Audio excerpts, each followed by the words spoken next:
Huh?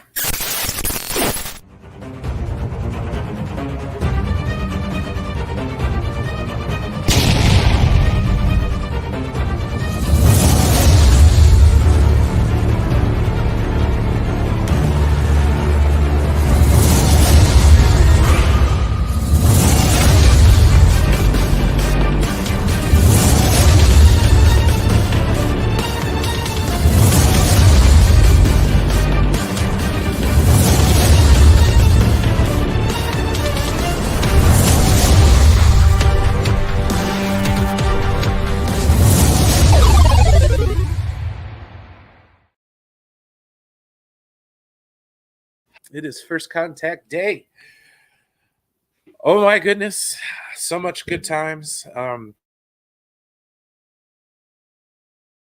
Tits, and we're gonna do a watch along party. Depending on who shows up, or basically play it on my end, um, and we'll talk our way through it. I don't, well, not demonetize. I don't want to get taken down, and I also don't really feel it going over to Twitch because I do get a little. So, I mean, if anyone does show up, make sure to let me know you're here. Come on by, say hello again. So just give me a second here, and we'll get it going. All right. Well, and I don't know if I get like 10 or so people in here, and maybe a couple more people, I might suit up for the occasion. Me as we watch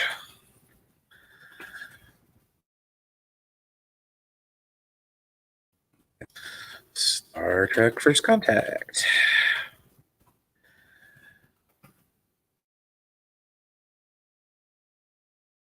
For a very long time.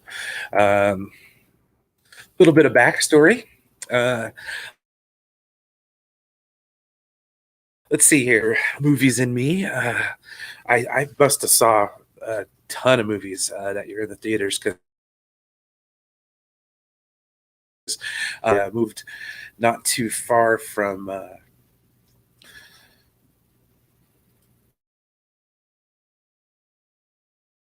I didn't opportunity to go and watch movies a lot at that time, and during the summer of 1986.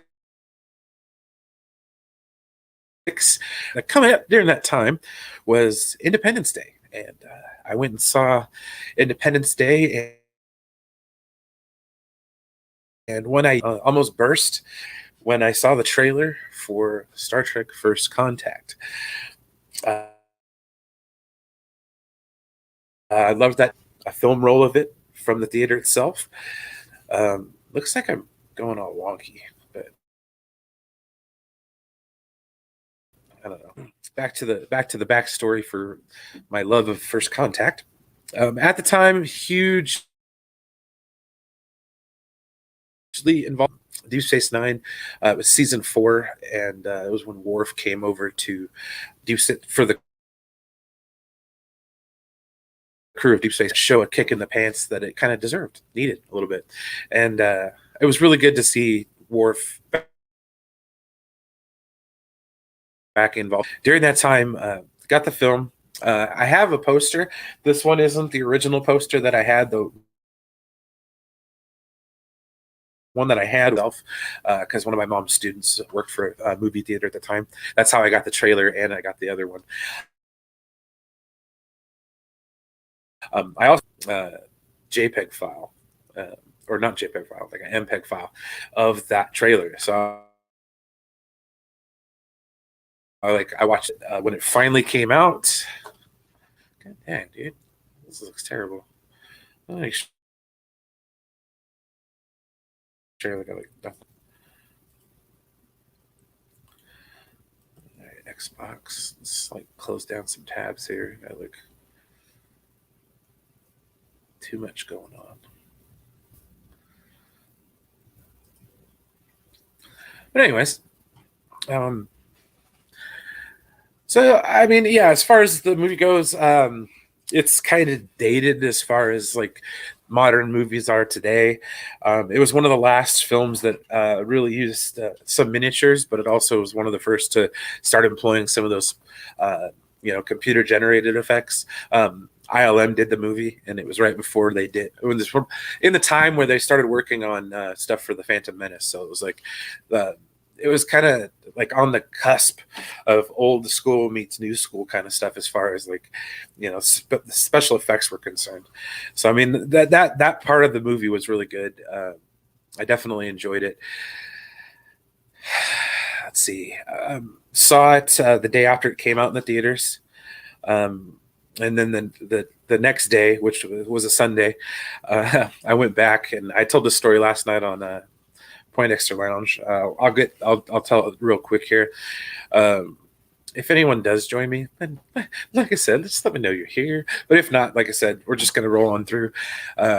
Maybe catch it on the replay and enjoy yourselves then. Yeah, so like I went to go see the movies, and this is like an old school dome style theaters that they had around Sacramento at the time. And me and my brother, we walked, which sucked because it was in the rain. And then we got to we got there. The They had the first showing because we bought tickets for the second showing, and they showed the first showing. But what happened was is it started leaking. The theater did, so it was unsafe for us to actually be there. So what we did was we ended up waiting and waiting and waiting, and they gave us the choice for a ticket refund or to get another ticket to watch another movie. And I took the latter and got another ticket. One of the movies that was showing at the time was Mars Attacks, and I watched that too. And let's say it was really I don't know. I like Mars Attacks. It's kind of goofy. Like I said, that one doesn't hold up either. A lot of those movies that came up around the time just kind of don't necessarily hold their weight anymore, as far as that's concerned. But anyways, let's. I was gonna wait to see if any more people were gonna show up, but if not, what I'm gonna do is there's a link in the chat that I pinned. If you go to that site, First Contact is free. There's probably going to be some ads, but it is what it is. Just click through them if you can't. Let's see. I'm going to try not to broadcast audio as much as possible. That way I don't get in trouble. But I kind of want to hear it just a tad. I'm going to basically just be talking over it most of the time because spoilers, I've seen this movie like a million times. But anyways, so without any further ado, what we'll do is we'll jump right in.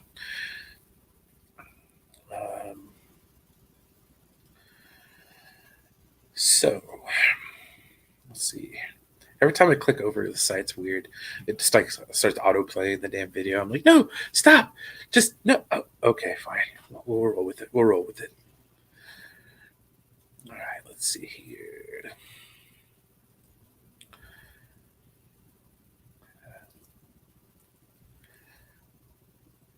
There we go. Push and play. Got it on really, really low. Maybe lower than that. I don't want to broadcast sound because it'll bleed through if I don't. Paramount Pictures presents a Rick Berman production. I love the intro to this movie so much that I recreated it for when we went to the World Youth Day celebration in Toronto. So like instead of like Star Trek, it was like World Youth Day, and then instead of the actors, it was the cities that we went to and stuff like that. So I thoroughly enjoyed it, and not only that, but I honestly, like, heart of hearts, think Jerry Goldsmith killed it in the soundtrack department. There's overtones of the motion picture soundtrack, which he did, which I really like. Right? That's right. I do have the DVD sitting I have it in two different places, but I also found it on I found it on through Google. But thanks for coming, Charlie. How you doing, buddy? Watching me at work. Alice Krieg. She was a good Borg queen. I really dug it. I like the fact that she came back for Voyager's end game, as it were. Jerry Goldsmith. I've got John Knoll, who wrote John Knoll. Yeah, he co-wrote Rogue One, I believe, for Star Wars. What? We got a commercial already? Shoot. I was gonna say, punk. It's good editing in it. I really, like I said, I really, really like this movie. It's got a lot of sentimental value to me, which I think is always nice. Let's see.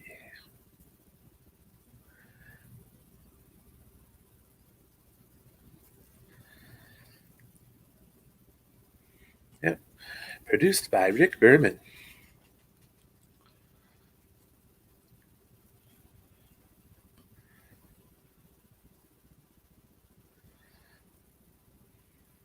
There we go. Directed by Jonathan Frakes. Commander Riker himself. The opening to this movie, dude, it's still one of the more like, I don't know, just like a horror film, like almost, coming out of Picard's eye and then kind of just zooming out to this giant inside the Borg cube. Man, I just it still gives me goosebumps every time I watch this. And like I said, they just did such a great job with the soundtrack on this, like just fantastic. There's nothing I can say bad about it at all. And I like how they improved upon, like they had the budget to do a lot better, as far as like the practical effects in this movie are way better than the TV show. Obviously because of the budget. Oh, come on, you piece of shit.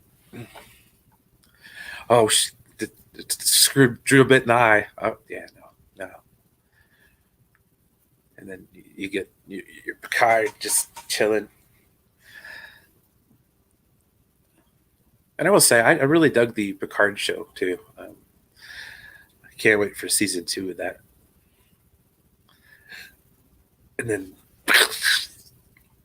oh man, painful, painful.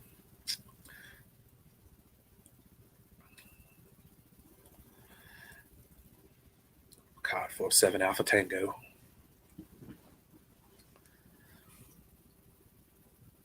Admiral Hayes.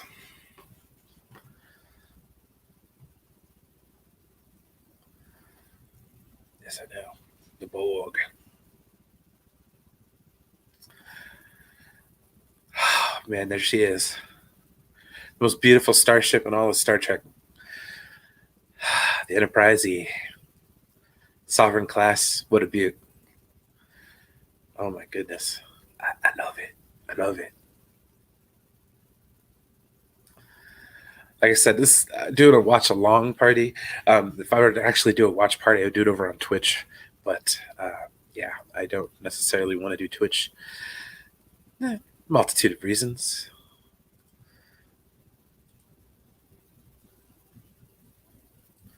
To patrol the neutral zone.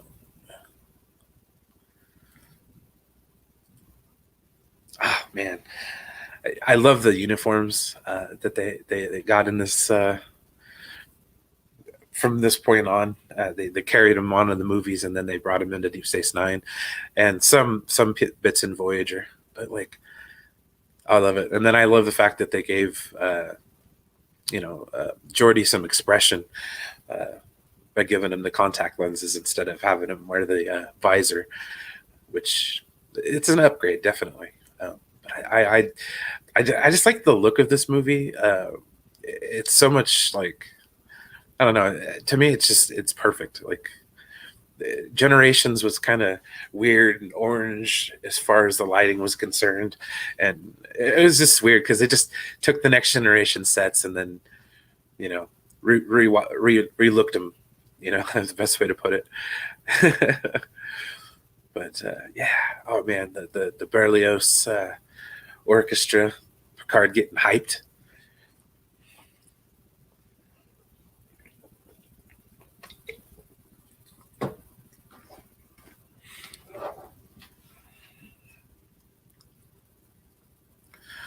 And I've always wondered how it was to direct a movie that you're acting in. And it's like, no, my takes were great. Let's move on.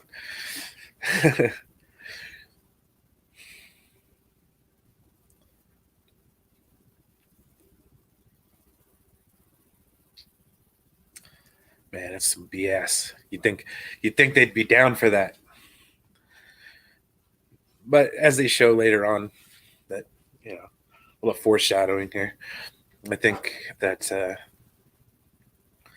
it would have been on the downside. Maybe there could have been some issues having him back there. I kind of see it, and I kind of don't. Man, this is in my heyday of like Marina Sirtis love too. My gosh, she was beautiful in this movie.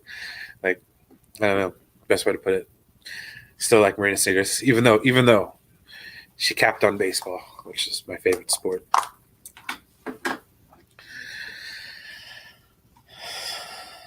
Let's see, get myself off of camera and do that way. You can just hear me talk. Ooh. I will say that this movie, like at least the beginning of it, it cooks. Like it really, really gets to the meat and potatoes real quick. Oh, God, I like the angles that he's using as far as like the camera work. It's definitely something new for Star Trek, or not necessarily new for Star Trek, but like at the time it was kind of different. Is the best way to put it.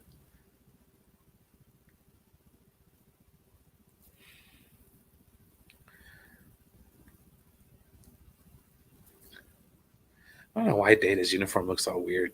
It's like it's got a, I don't know. It's how it looks when I wear mine, kind of.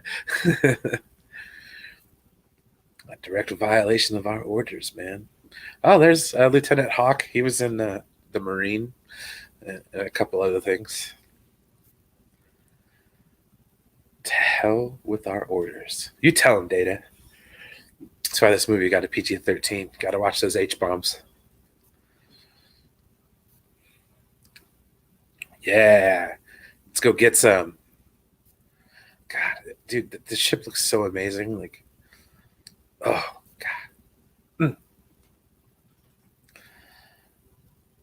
Oh, dude, yes. And basically, I don't know. This is Brian's audio commentary for live audio commentary for Star Trek First Contact, and here we are with the Defiant. Oh my goodness, bless me! Look at that beauty. Ah, gosh. Here we go, Mr. Worf.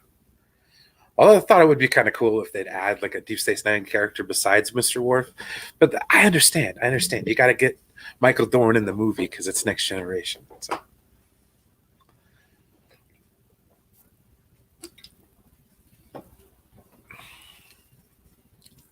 oh, here it comes. Oh yeah, there it is. The Enterprise.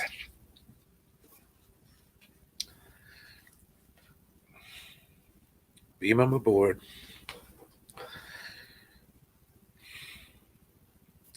I like it because they couldn't kill the Defiant in this movie. I like that. It's adrift. Yeah, we can get it. We didn't blow it up. That fleet is really impressive. Like I was like this battle scene in the beginning of the movie. Like I said, it doesn't take any time to like get right to it. I've listened to the commentary tracks for this movie so many times with Brandon Braga and Ron Moore. That yeah, it's definitely a good movie. Yeah. Oh yeah, here it comes. He's gonna say fire, and then they're gonna start shooting. Yeah. God, man, that. How could you not like Patrick Stewart as Captain Picard? Like, I mean, this is when he started doing his Professor Xavier shtick. Yeah, but yeah. Oh man, I just God, that looks so epic, so epic.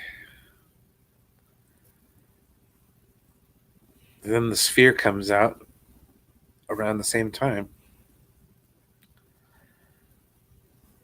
And that's the introduction of the Borg sphere, which I always thought was a really cool looking ship too, like 100%.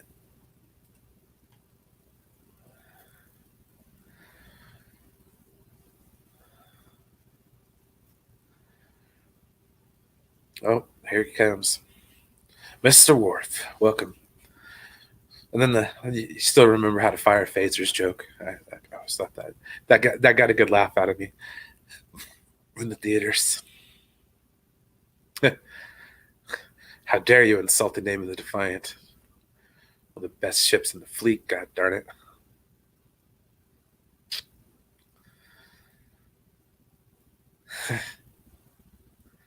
Oh man, like I said, the music's so epic. Jerry Goldsmith, you knocked it out of the park with this one, my friend.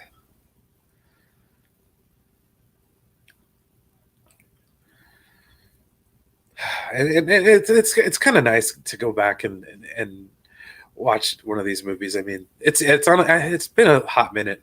I try to watch it once a year, as far as like most of it's concerned. But oh man, it's all assimilated.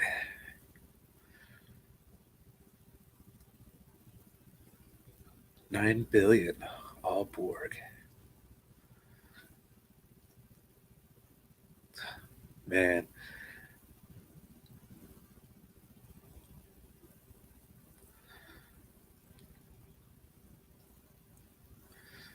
go get him.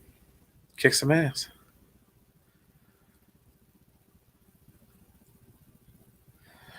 Now I guess they were writing this movie when the 49ers won the Super Bowl. This is like listening to the audio commentary. I'm like, oh, hell yeah, dude. So even more reason why I like this movie. And it kind of goes back to like a post-apocalyptic human future for us. And it kind of like I'm still a first contactologist is the best way to put it. Like I think that once we finally, do meet extraterrestrials, everything as we know it will change. Like everything. And here we have James Cromwell and Alfre Woodard. Uh, Alfre Woodard playing Lily, uh, who let's just say she was amazing. Uh, Alfre Woodard's awesome. Like she was in was it Civil War? She was the one that gave Tony Stark the business. But Academy Award winning. Like oh man, look at those special effects. Oh god darn it.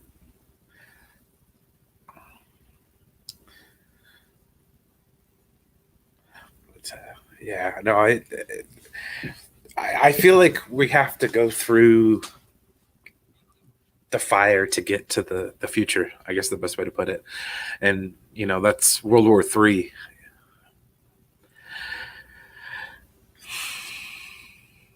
It's bound to happen eventually. So I mean, I think once we get tired of fighting amongst ourselves, we'll be ready and willing to accept people from outside of our realm, anyways.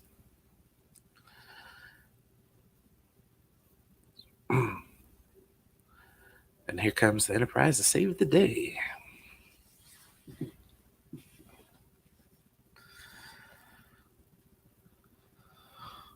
Dude.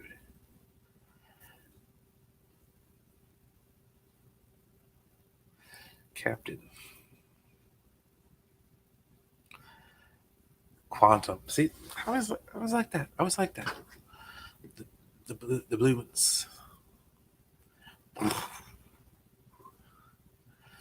And that cube went down quick, or that sphere went down quick.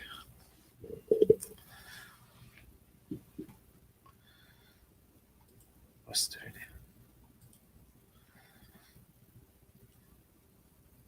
Missile complex.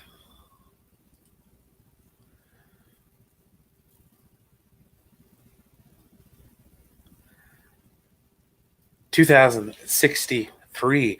So basically, let's see here. We got 40, 41 years left, and then the Vulcans are coming. So let's long live that day, guys. Come on, we'll make it.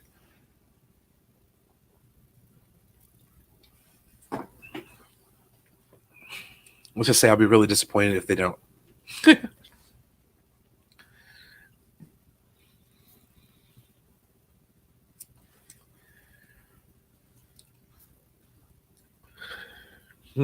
I like their civilian clothing.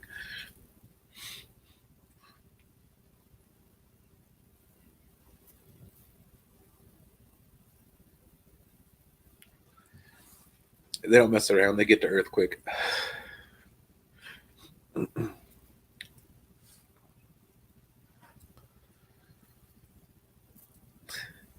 Oh, and then I found out that they filmed this actually in a museum down in somewhere in Arizona, but it's one of the last Titan missile launching silos. I guess it's open to the public and stuff. You can actually go take tours, and it's a trip because it's kind of like a page out of the Cold War, you know, with the Minuteman silos and stuff like that. I've always wanted to go down there and check it out. Deactivated missile.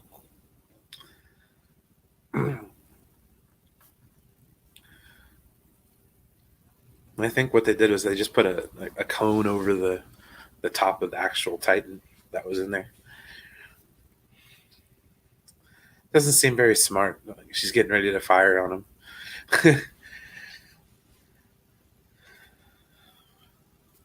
I wouldn't be shooting a machine gun around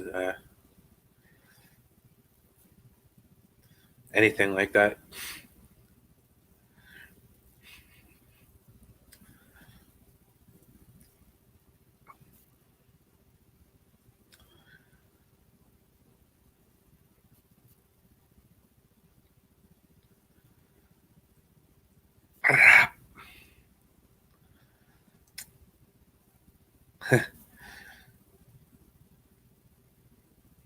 Still get a kick out of that. Data getting shot up. And, hey, what's up?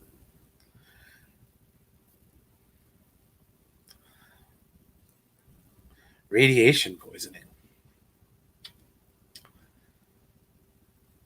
And the same thing. Gates McFadden. Dr. Crusher. Let me tell you.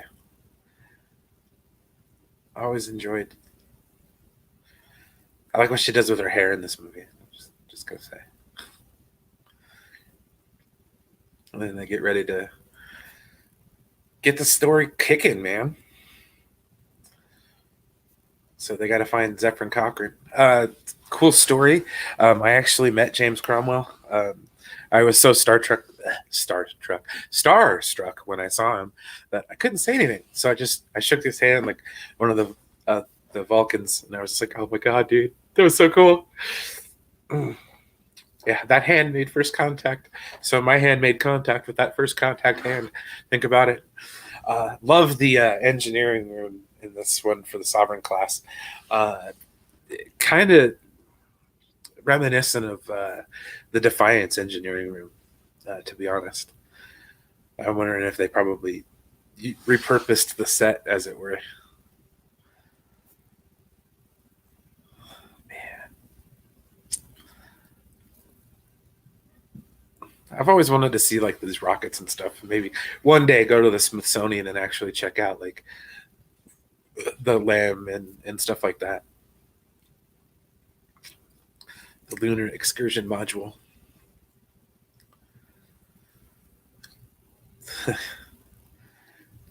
I like this movie because there's little bits of like humor thrown in that don't wreck the movie as far as it's concerned. So it's like, the Picard's here just like, I've always wanted to touch this, and Data's like, wow, does it change your perception of the Phoenix? Like, well, of course it does.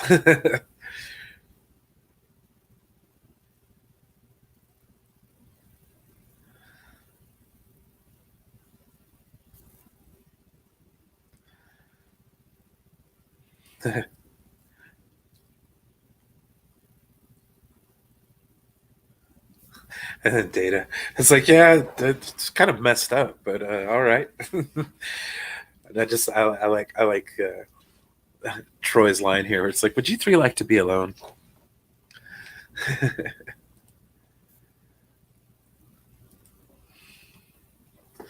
I do want to say thank you for anyone that stopped by and through like. And I know Star Trek's not necessarily everyone's cup of tea, especially when I run with the DC crowd. But it is nice every once in a while to delve into some other nerddoms. Like if you know me, Star Trek is like one of my big ones. Star Trek, Star Wars, comic books.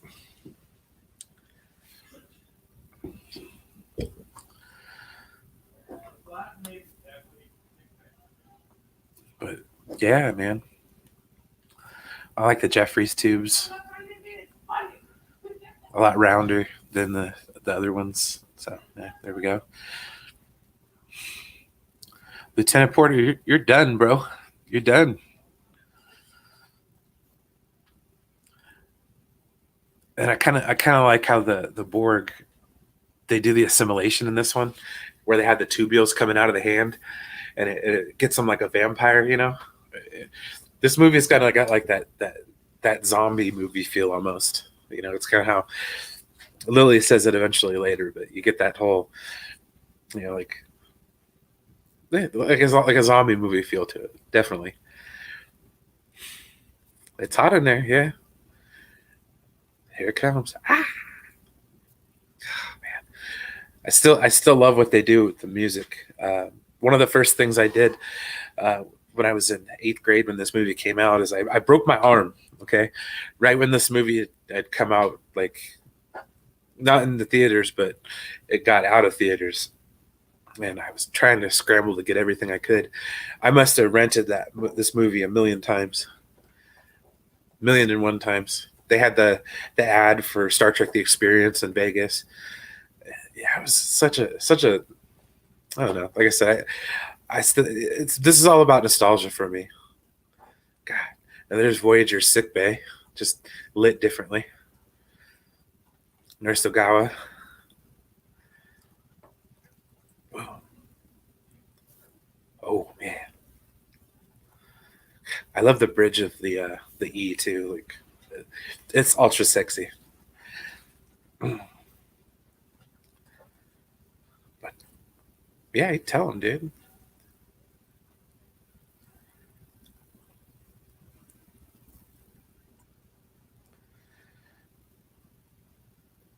39.1 degrees Celsius, like a Borg ship.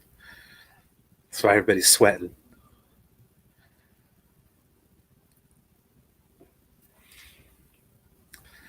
And Data shows off his badassery because he can type fast,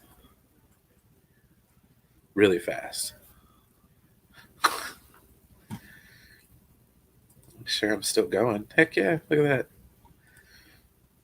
YouTube's letting me talk to myself. Weapons, shields,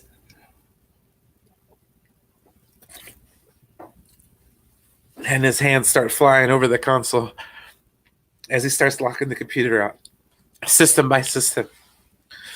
It's amazing. Coming off the top rope.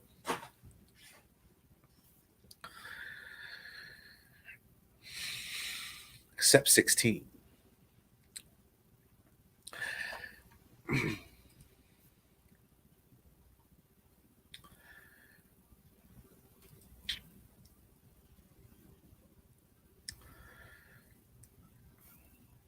Alyssa. And here we get our cameo of Voyager's Doctor, Robert Picardo, coming back as the was our first Voyager cameo of the movie. There are two that I know of. Robert Picardo as the EMH was one of my favorite characters in Voyager. Like his evolution from just being an emergency medical hologram to becoming basically show's doctor. Like he's done so much, and it's always a pleasure to see Robert Picardo and all sorts of other things that he does. But and analgesic cream, it got a big laugh in the theaters. I remember that.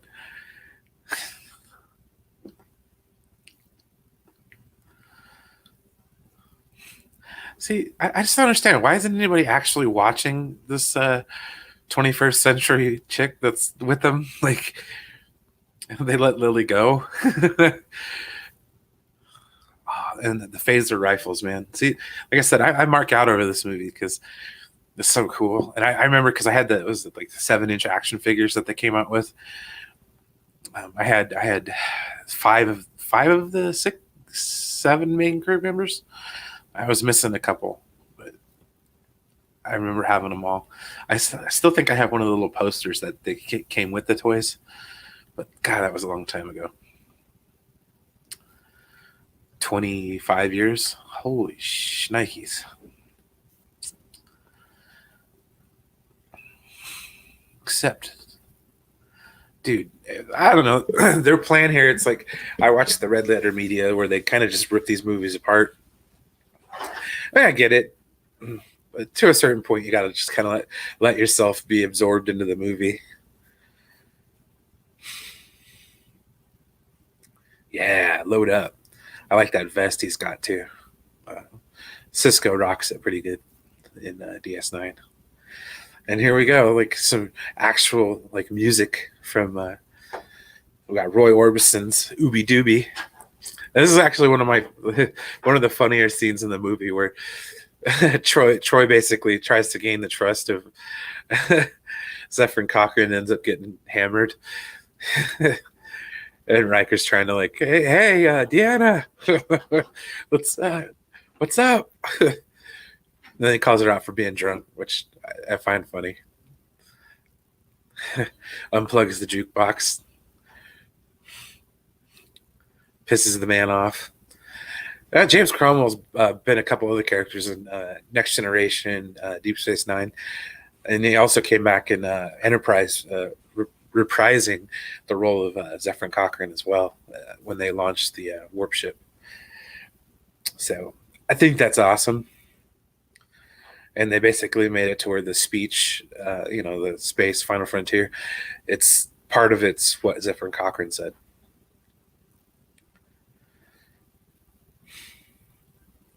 He was Yeglum Shrek in the episode where Worf finds his where his family was, like in that Romulan prison camp. I forgot the name of the episode, but it was a good one. I liked it.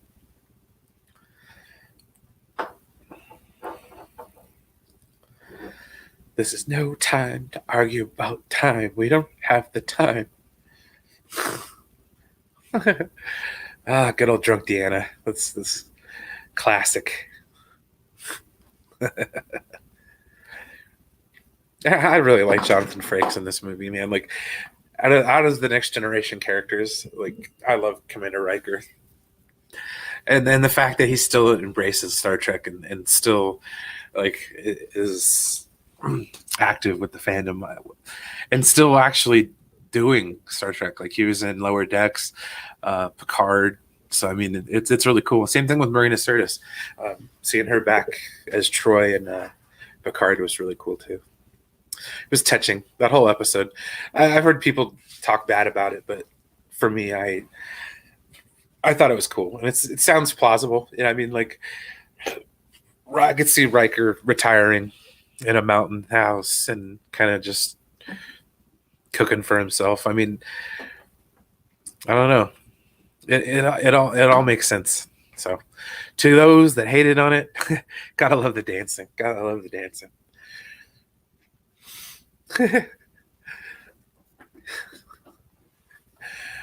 Let's see. We're about 31 minutes into the movie too.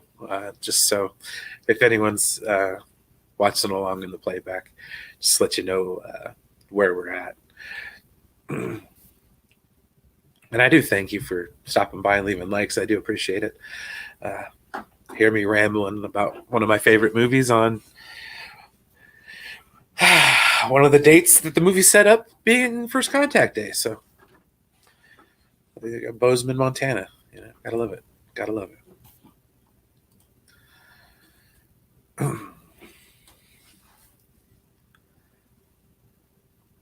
Dum, dum, dum.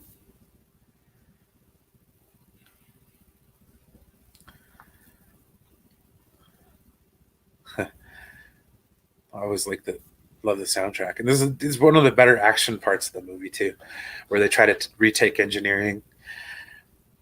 Like I said, I have nothing bad to say about this movie. Like I said, yeah, it's a little old. It's on the dated side, but like I said, some of it still holds up. Like the sets on this movie were fantastic. Production design, amazing. Like I really like it. I really like it. It's kind of a shame that Nemesis ended the way it did because I could have seen some more of these movies. I love the TNG era. That's why I was like, that's why I think I like Picard so much. Is because I just wanted to see where that story was going. So as far as like tying it into the Restore the Snyderverse, like that's kind of how I feel. Like restore the Next Generation verse because that's what I want. And with Picard, we kind of got some of that. So, like I said, I'm happy. I like the new Star Trek the way it's going. I mean, it's easy to sit back and get angry and all that kind of stuff, but if you look at like the fandom over the years, Star Trek fans, you want to talk about toxic? Let's talk about that for a second here. Yeah, letter writing campaigns. They don't talk about how positive or negative they were, and like the badgering of people back then. I mean, this happened years ago. So it's like when the fandom menace started by Star Trek fans, I was like, nah, it makes sense. It totally makes sense. Oh man, to this point now, there was like six Borg in the whole movie, and they just like reshot them, lit them differently.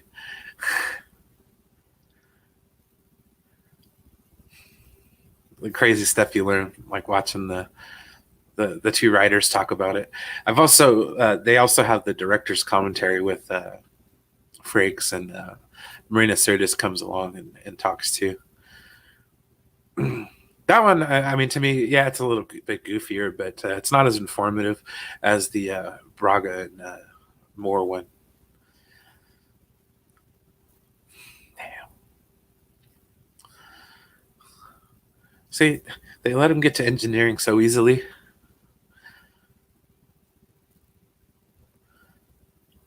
And the whole ignoring you till you're a threat thing, I like it. And then with Voyager, like the last couple seasons of Voyager, when they like really got down with the Borg, it it brought that show up a long ways in my book. Perhaps you should just knock. Yeah, get it. Oh, here we go. You done messed up now.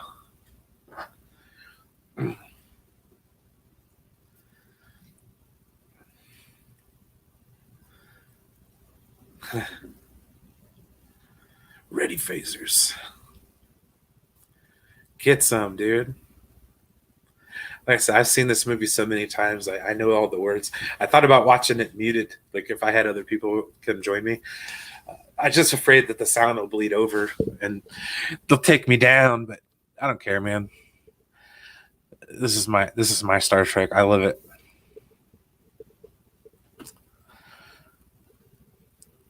Oh man, smash, boom. God, dude, if I stop and just and marvel for a minute, I'm enjoying the action. Yeah, snap that neck, Data. Yeah,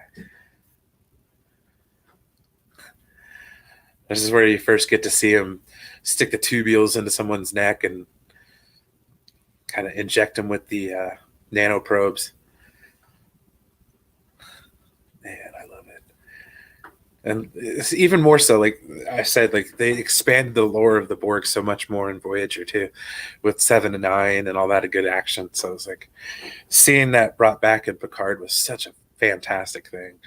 I can't wait until I get some more Star Trek content to talk about, because to be honest with the DC Snyder stuff, I'm a little tired.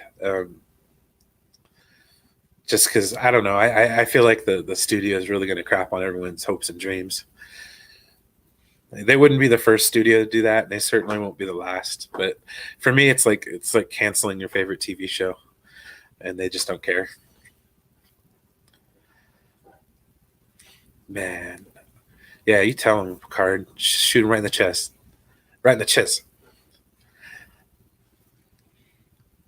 And they got away, and then all of a sudden, here comes Lily, just out of nowhere, putting the chokehold on him, the sleeper.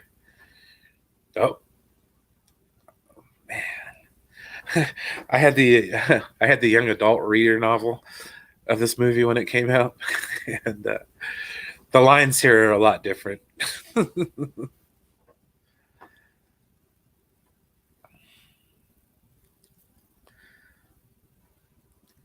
Start pushing buttons.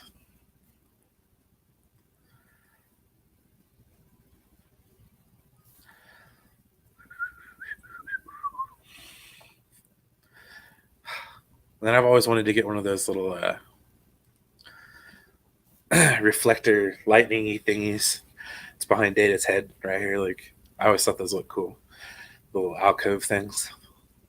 You can get them at like novelty stores and stuff. Gosh, man, still think that Workcore looks badass. Like comparatively speaking to the other ones.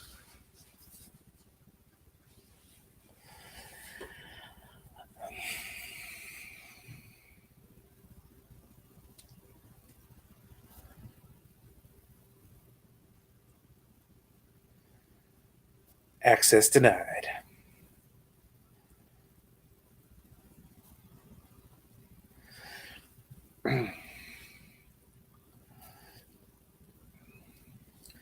And this whole plot line with Data and the Borg Queen, I always thought it was interesting, like to see what would happen if Data could be assimilated by the Borg.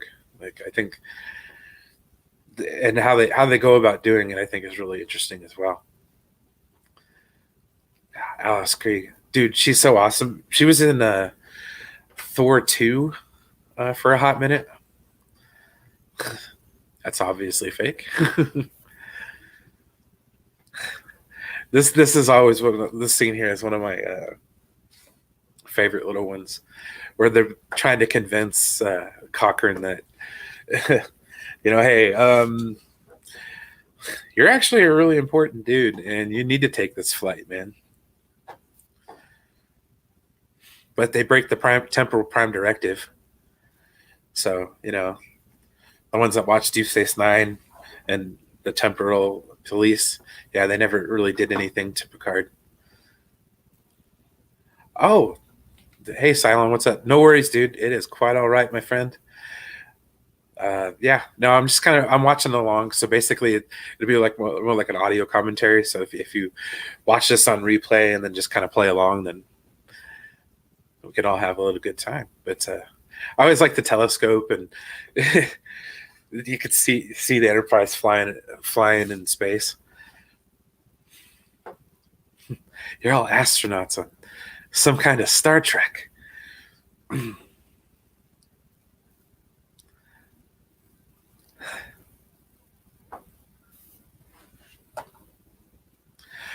No, I'm doing good, man. I'm doing real good.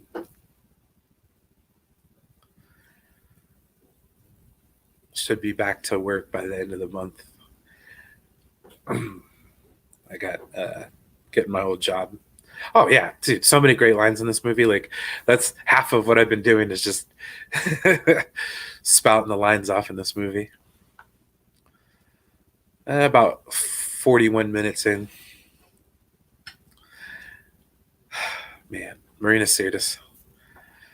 I got to see her at a Star Trek convention. I was bummed because I wanted to see Jonathan Frakes, and I also got to see LeVar Burton. So like 3/4 of the people in this scene right now, I've actually met in person.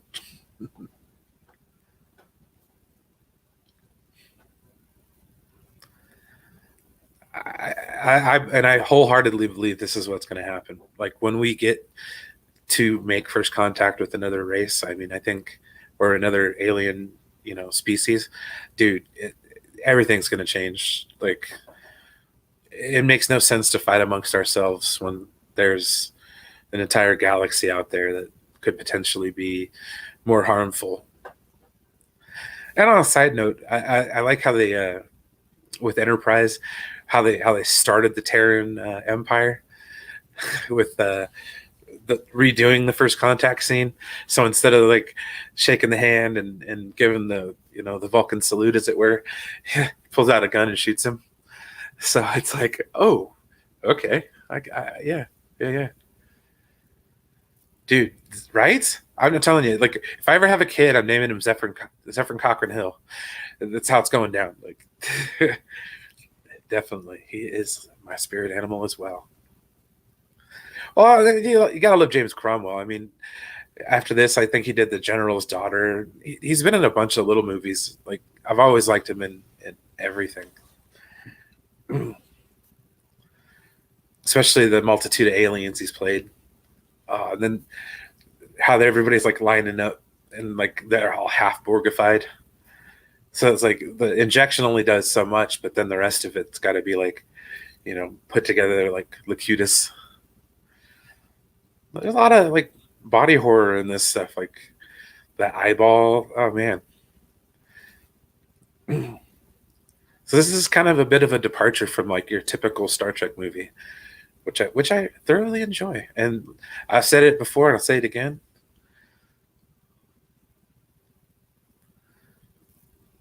Yes, amen, Silent. I'm going to put that on the screen.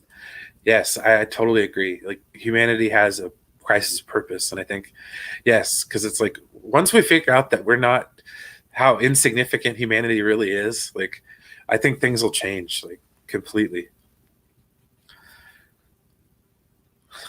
Man, and I can't not love Michael Dorn. Like that guy's such an amazing guy. Like I loved him in Ted 2, especially at the end when he recreated Mr. Worf. I got a good kick out of that. And he's like nerds.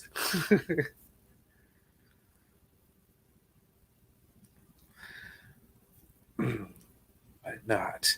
How good is Alfre Woodard, man? I'm telling you, like, just when she gets the revelation that she's actually on a spaceship, it's just like, oh my gosh, yeah, you can get out if you want. Like, that's a long way down. You might need a parachute or something to help you get through. Oh man, I don't know what I would do. Like if I found myself on a spaceship like that and actually looking down on Earth. God, that'd be so freaking cool. It's the dream. I would love a space job. That's why it's like, yeah, we need first contact to happen. If only, just so I could, go and enjoy uh, seeing space. Oh man, it'd be so epic.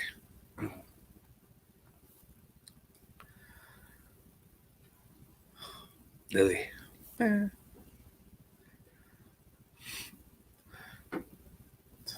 It's got the phaser set to vaporize. Shit.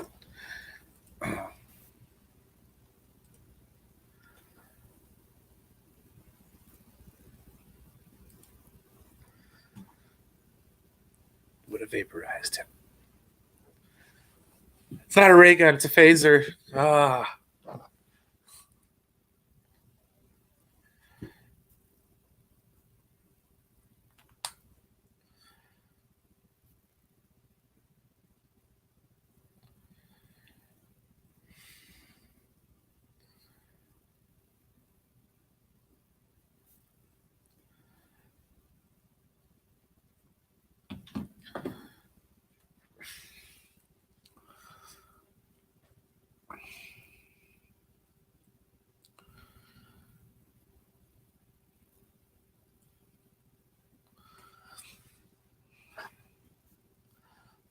Oh man, she's gonna turn it. She's gonna turn him on in more ways than one.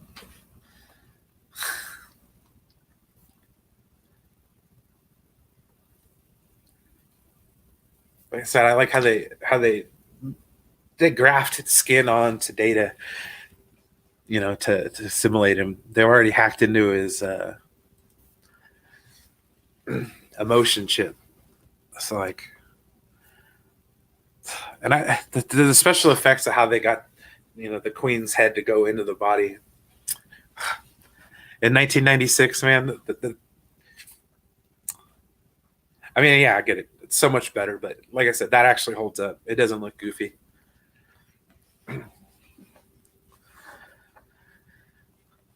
No floating Rotobot heads here, ladies and gents.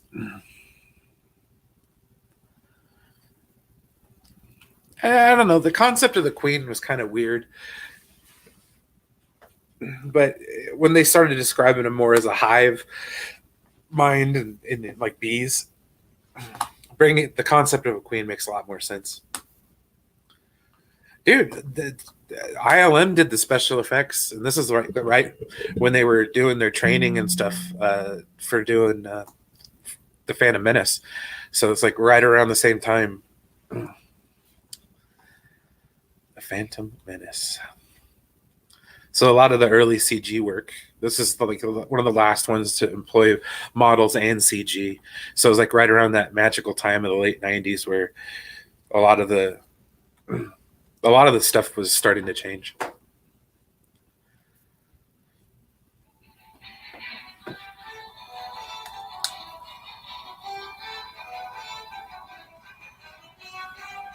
I'll just check the messages later.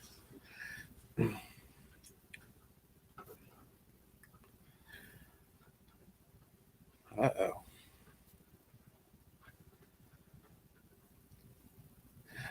The makeup work in this is also fantastic. Like, yeah, I will say, and yes, that drunkenness spilled over onto this movie too. I think John Knowles was the visual effects supervisor for this one, and John Knowles, he did all the prequel movies. He was like one of the heads over there at Industrial Light and Magic. Ah, the goosebumps. Was that good for you? I've had better. Oh, that was Liar Liar.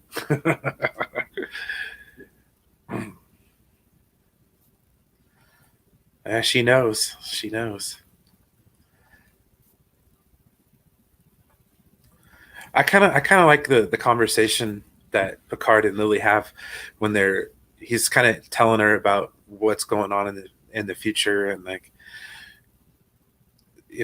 how we've changed as a society. It'd be kind of interesting to not have, getting money and material driving driving us. You know what I mean? It's more of like a humanitarian vision of the future, as opposed to, you know, which I've always found very interesting.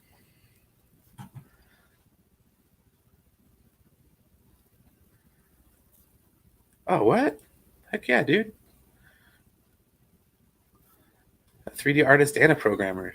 That was perfect time to be in it because that was when it was getting cracking, man. Because I remember when I was in community college, I had a couple friends that were doing 3D design and graphic arts and stuff like that. So yeah, it was like the early 2001, 2002. Good times. But no, you gotta appreciate the what is it, the secular humanism that they use in this. It's kind of humanity, bettering humanity for the sake of humanity, which I really can't argue with, because once when you better everyone, or a rising tide lifts all ships kind of thing. So it's like, I don't know. I've always kind of, it's informed me politically, I guess, is the best way to put it.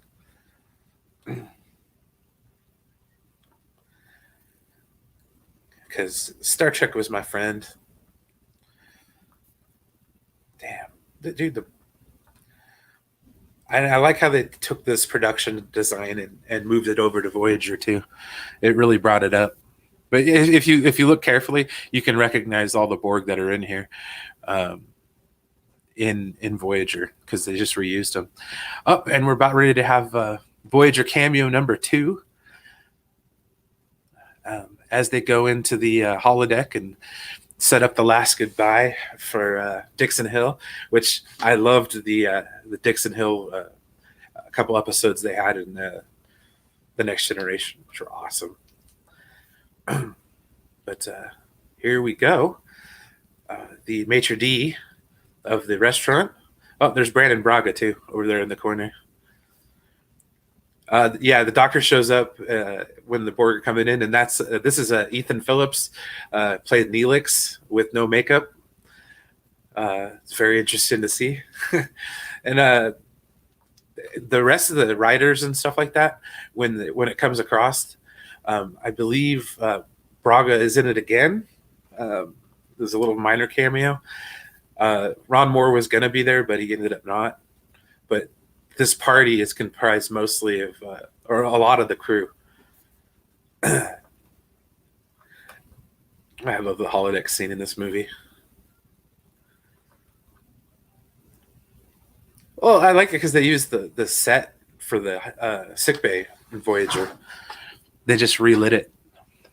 That's something that they do with a lot of the movies. I mean, like Star Trek Five, I think. Yeah, Star Trek Five, Next Generation was out, so a lot of the sets they used for that movie were repurposed in Star Trek Five. Same thing in Star Trek Six.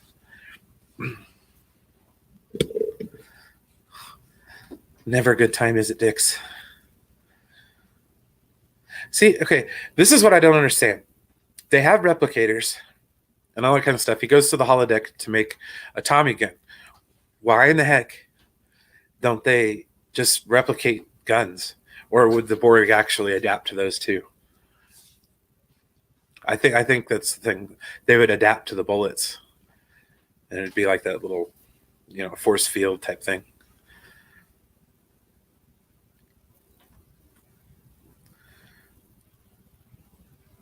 Get it? Here goes. It's like a dirty Picard. Get it? Tommy gunning him down. Ensign Lynch, no. No, buddy. God dang. Picard's losing it. Yeah, right? Scarface Picard. In the Al Capone sense. And he's like just like savagely digging through this dude's innards. Like, yeah, I gotta pull out his interplexing beacon.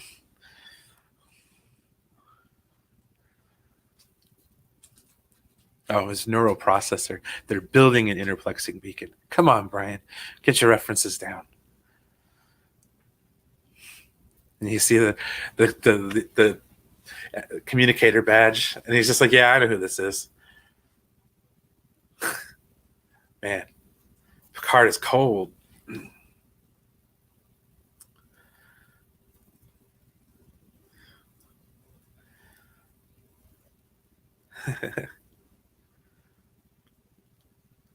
Oh, I love this. They're back on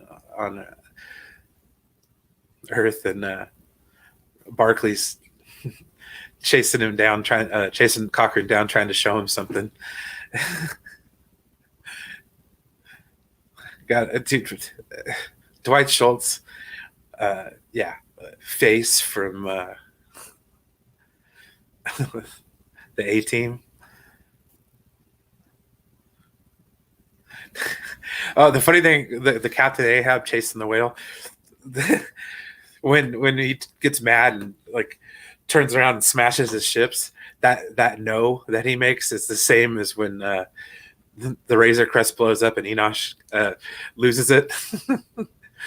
I've been wanting to like splice that footage together just to just to play around a little bit because I think that's funny.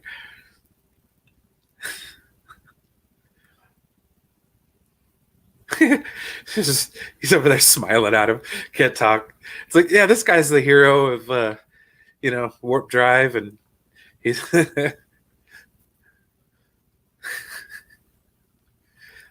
I shake your hand? It's like, do they have to keep doing that? It's like, nah, dude. They think you're a god. I like how they brought him back for Voyager too. He was kind of instrumental in helping the crew get back. In the episodes with Barclay and the Doctor, they were always great. Don't tell him about the statue. Don't tell him about the statue. I always thought the joke was pretty funny too. I gotta take a leak. Leak? I'm not detecting any leak.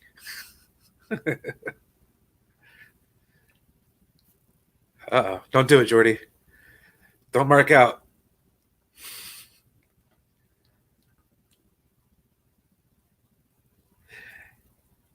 Yeah, I'm gonna have to go back and give Voyager a hug.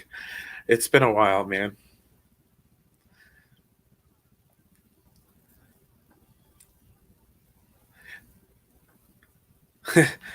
Right? You can tell about the statue. Right now, that on Star Trek Online, they have a thing going with One Night in Bozeman, where you can go and build a model rocket, and there's a statue where he's looking up at the sky and his hands reaching towards the future.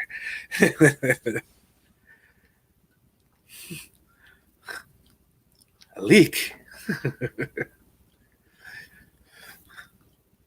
It's just funny. You think he's going to go back and do that now. So instead of like, I got to go to waste extraction, I got to take a leak.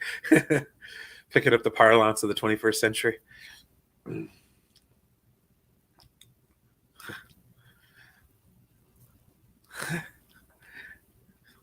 Yeah, it's got to be a shock. Lily could see the Klingon, just like, oh, I am a Klingon. Dude.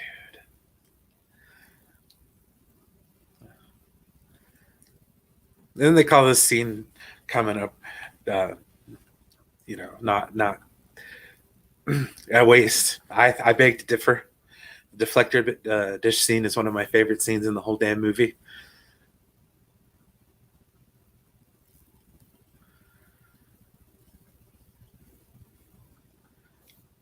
Makes sense though. Get the humans while they're basically, yeah, right around the Stone Age, post World War III action.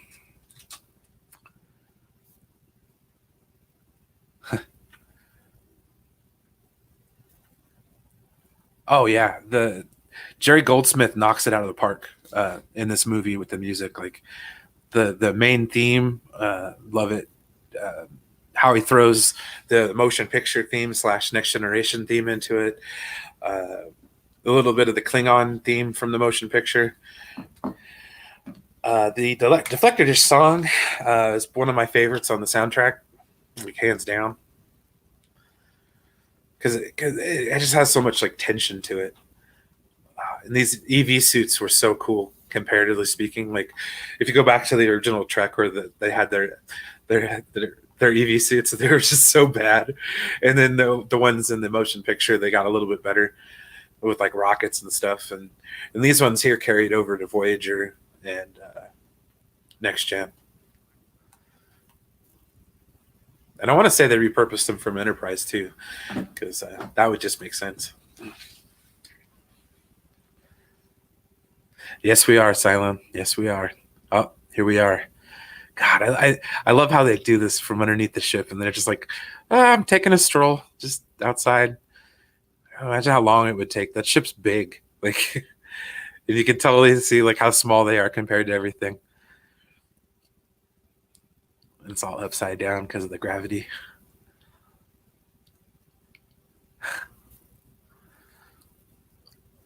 That would be really disorienting, though. Like being on the bottom of the ship, looking at it, like, yeah, I couldn't.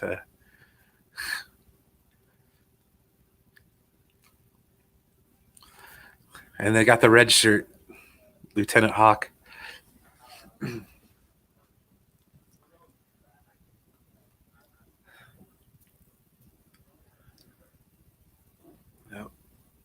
We're back with the Queen.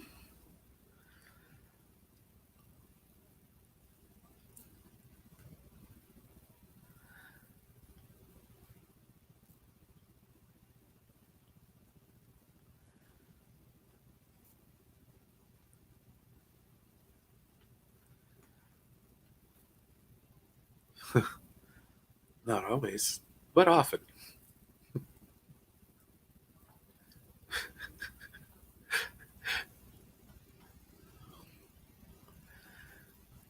So much more.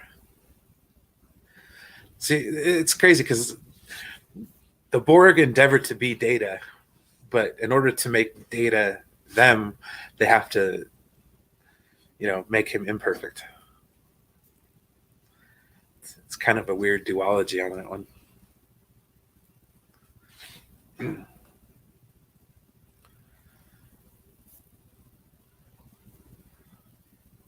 Yeah, you tell it, Data.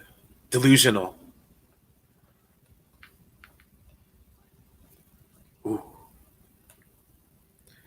Sorry, I'm admiring. There's certain parts of the movie that I really enjoy.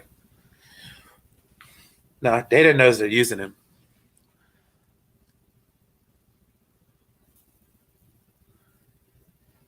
Oh, yeah, there you go.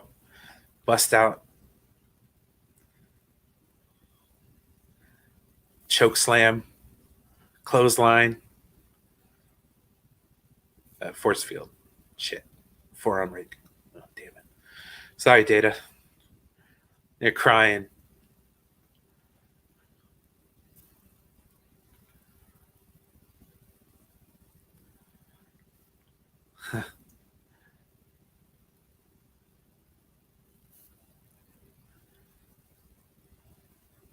Oh, man. Thank you for coming. I appreciate it.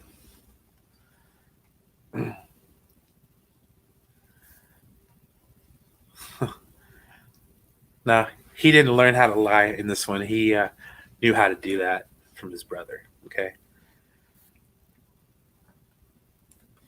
Lore.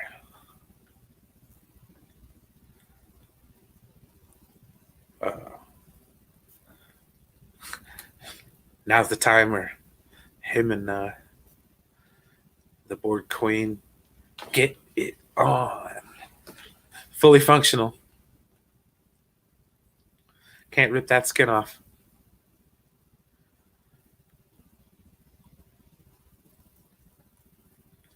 Uh-oh. Uh-oh. You're getting some physical forms of pleasure now. No, Mr. Data. Don't do it.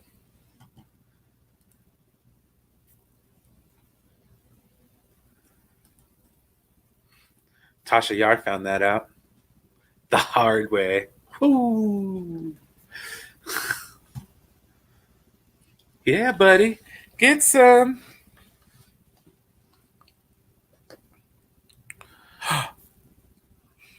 Uh-oh. Ew. Didn't notice that before.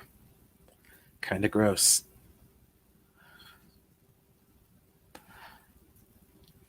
All that prosthetic on. All right, back to the deflector dish. Now we're back to the cool shit.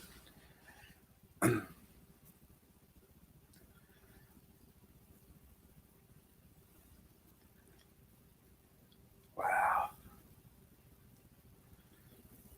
I said before, this is one of my favorite scenes in the movie.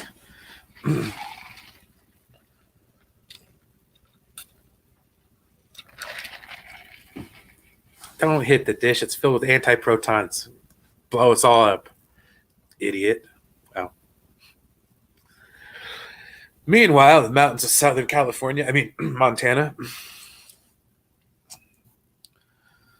I think they filmed this somewhere around Mammoth or something like that.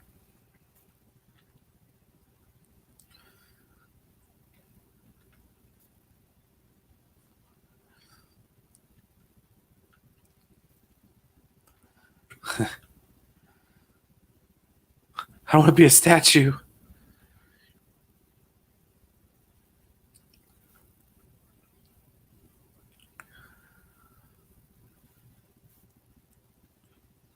And he stuns him.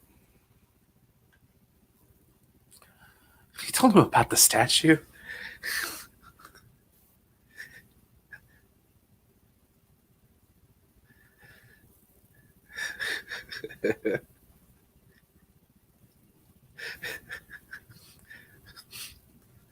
Well, how could you not?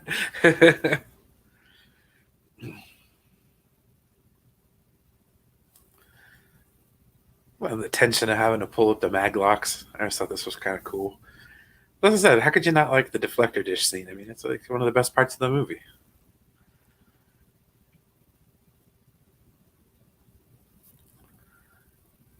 I love how they did that. Keep in mind, this was like a giant set that they built too. Like one of the last times. If this was Star Wars, it would have been all green screen. Not here, ladies and gents.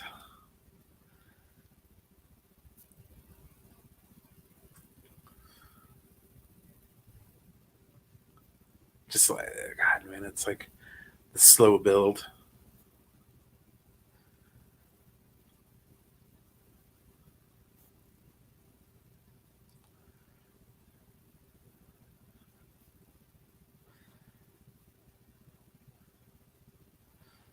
No, you got to do it manually, dude. Got to shuffle them isolinear chips.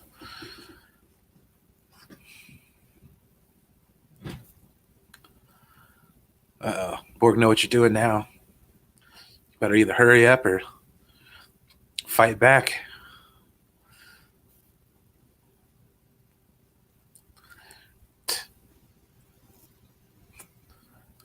Hawk shooting him twice, wasting the shots. Bastard. You know they're gonna adapt.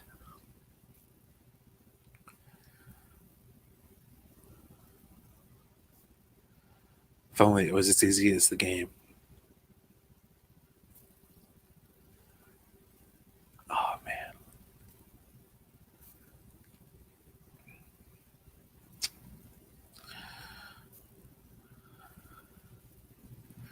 God, that's a big ass code to type in with them little ass gloves. Or sorry, you know what I mean. I can't push buttons on a screen with gloves on. Not even like rubber gloves. Uh oh. See, that didn't take very long. Good work, Hawk. Shooting the guy twice, jackass. All right, here we go.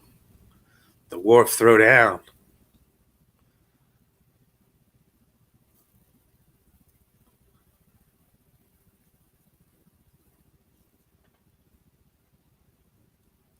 Uh-oh. Look out, Picard. He's coming for you.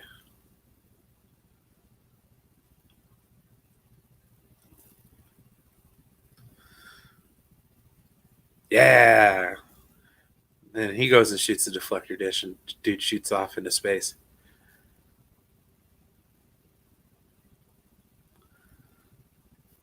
Get it.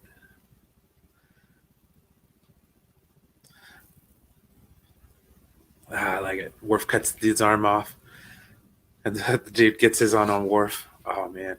And then he gets dark sided.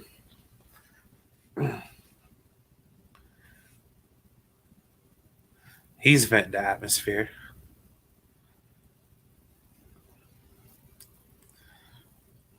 Come on, Hawk. Hurry up, dude. Uh oh. Done pissed him off now. Here it comes. Looks like a Klingon Borg. Uh oh. Yeah, he got you, homie.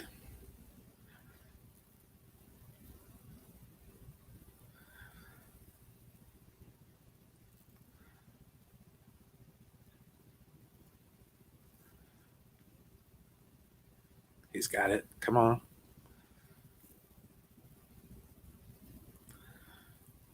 I love this scene. They did the tension just right.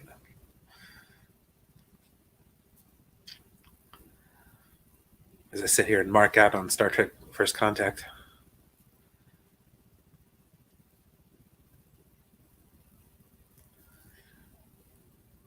Disconnect. Flying. Way to get rid of the wires, guys. It's good effects right there.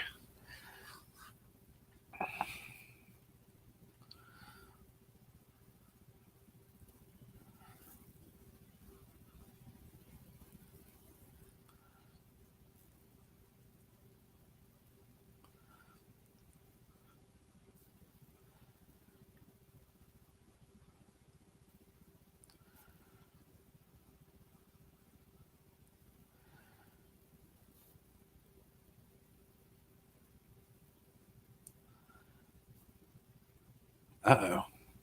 There goes the mag locks disengaged.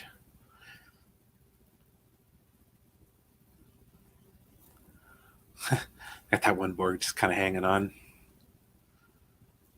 The other one's just working like nothing's going on. Uh-oh. It's working. We got the return of Hawk. Oh, wait. He's not Hawk. He's got the Borg in him.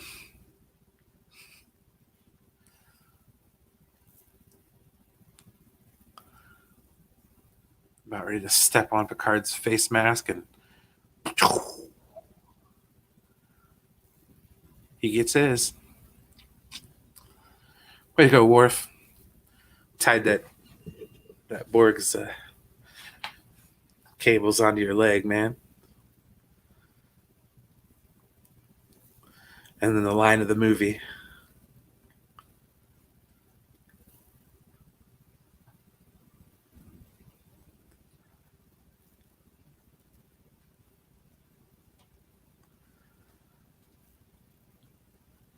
Assimilate this.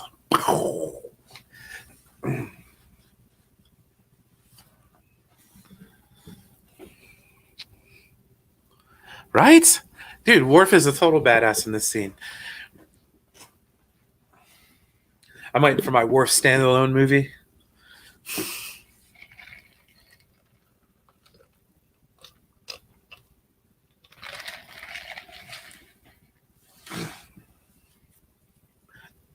Meanwhile, back at the hangar,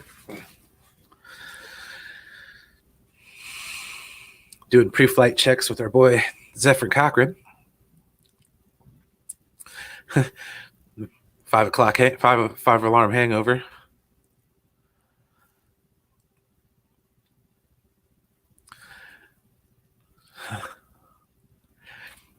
I always like this part too. Oh yeah, dude ties his arm to cut off the hole in the suit. Yeah, dude. Like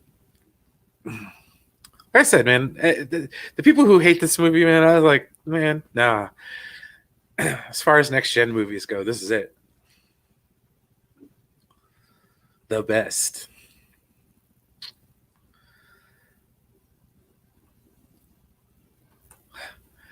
It's crazy how he talks about how people live on the moon in the 24th century.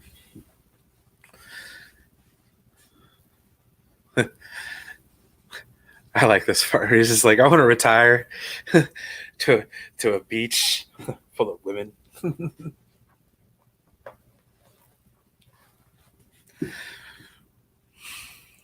She did have a vision, and now we're sitting in it. Dollar signs. Hey, what's up, Ed? Oh, no worries. Welcome along, man. Basically, I'm just doing a my own commentary for the movie because you really can't show the movie on YouTube and all that kind of stuff. But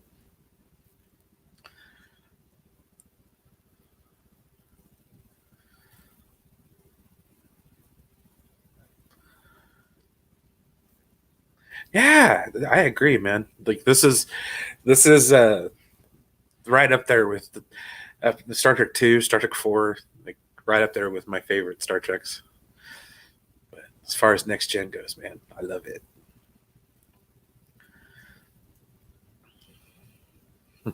Don't try to be a man, just be a great, or don't try to be a great man, just be a man. You did. He's quoting himself to himself. And we're coming up on the Steppenwolf scene. So just know Steppenwolf is in Star Trek First Contact, guys. Okay? Steppenwolf is in this movie. Ooh, this is the coward scene.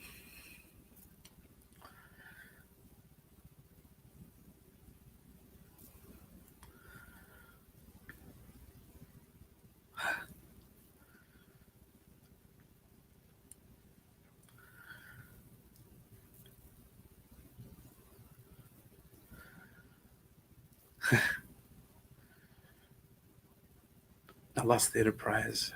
Ooh.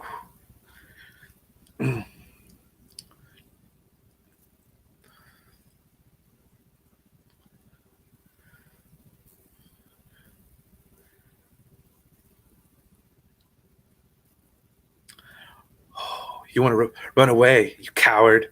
Don't call Worf a coward.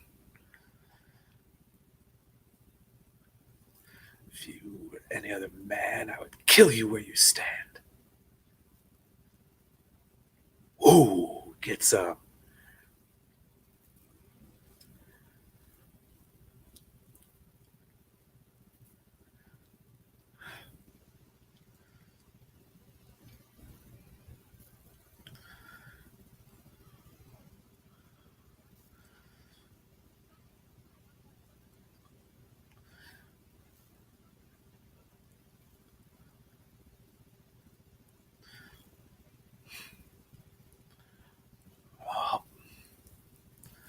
Oh, you tell him, Lily. Get some.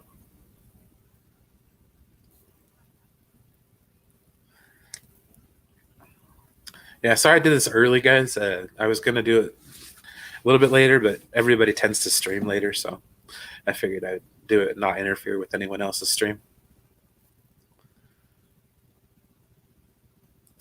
Right? The Shatner. Gotta love a good Shatner inner monologue, man.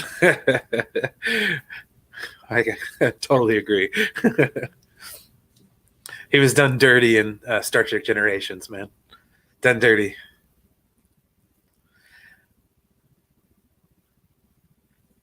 Oh, man. Patrick Stewart was great in this movie. Like, so good that he actually ended up portraying Captain Ahab in Moby Dick. And when I saw that movie, I thought it was a nice little throwback. I was like, "Oh, that's why." We're coming up on the Enosh scene.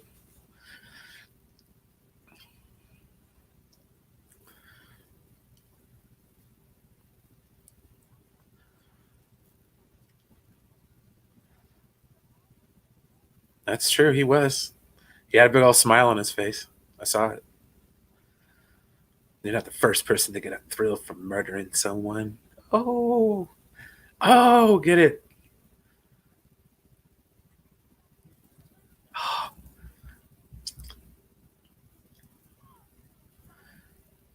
Yeah, you tell him.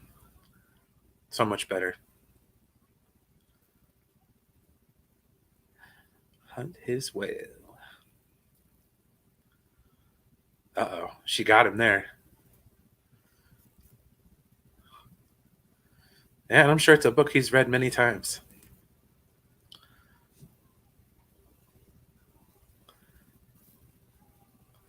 Uh, broke his little ships. And the crazy part was, is he actually hit the D. He hit the Enterprise D and broke it. So he broke his old little ship.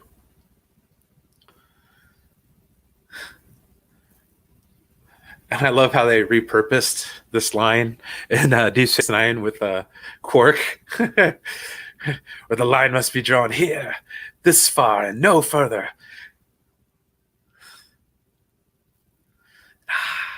We'll make them pay for what they've done. Oh, see? Revenge, brother. Where's all my Roddenberry heads to say that doesn't happen?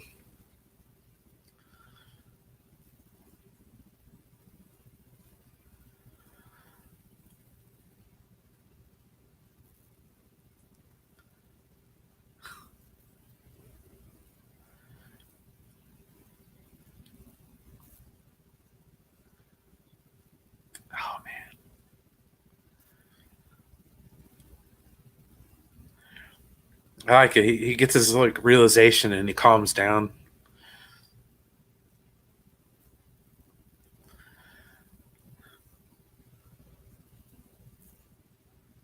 And I always thought bit was funny. He's like quoting Moby Dick, and he's like, "Yeah, Moby Dick," and then she's like, "I never read it." It's like, "You what?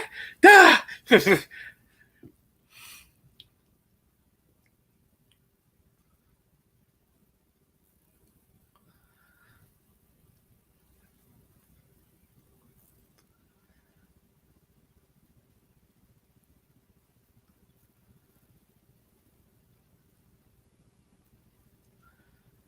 But yeah, no, this is definitely why he got the job as Captain Ahab.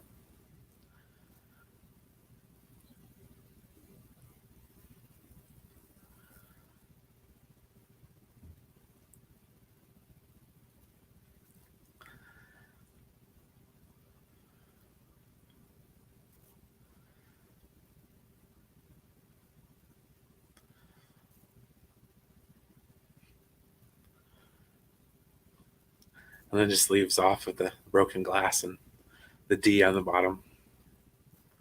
Enterprise D. Enterprise D, guys. That's what I'm talking about. He did it.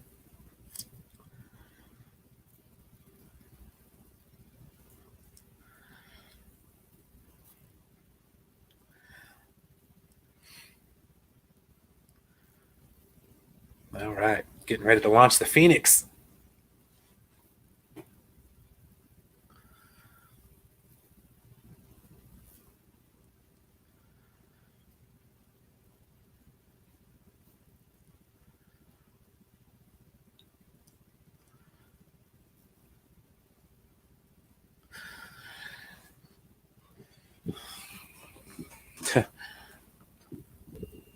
The little ramps for their sleds.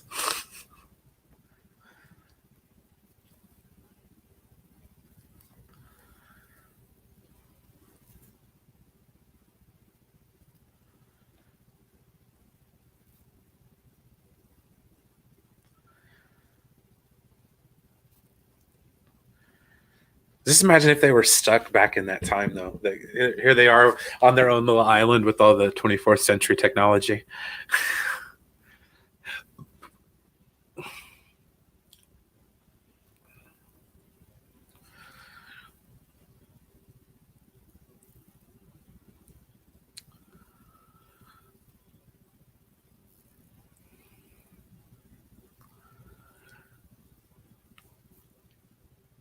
Some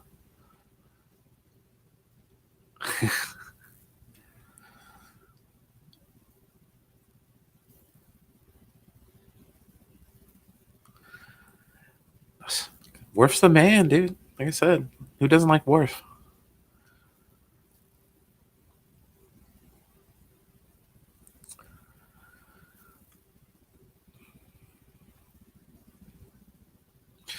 Barely knew her.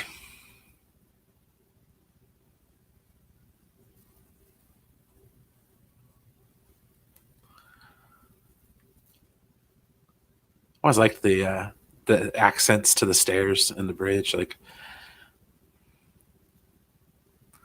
Enterprise is my jam. The realization that Data,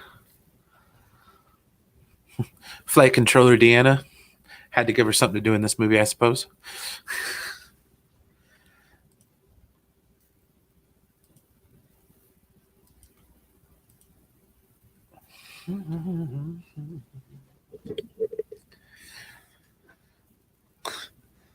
Oh no! What did he forget?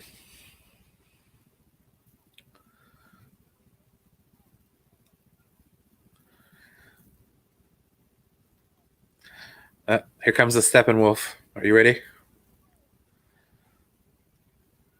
A little magic carpet ride for you.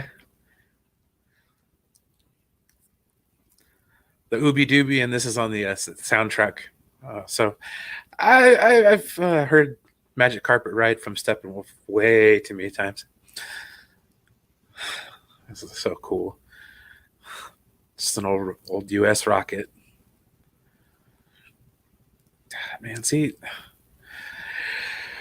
why can't we do this kind of stuff in space anymore? Like,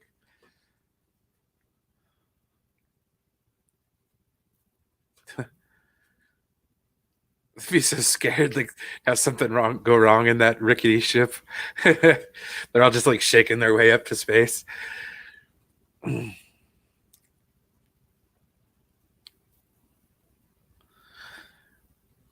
Gosh, man. There you go. A little bit of faith of the heart from Enterprise there.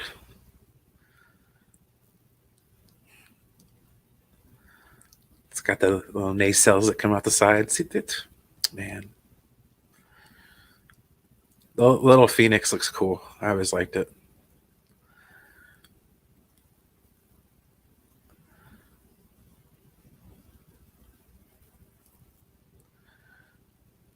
See, those are toboggans.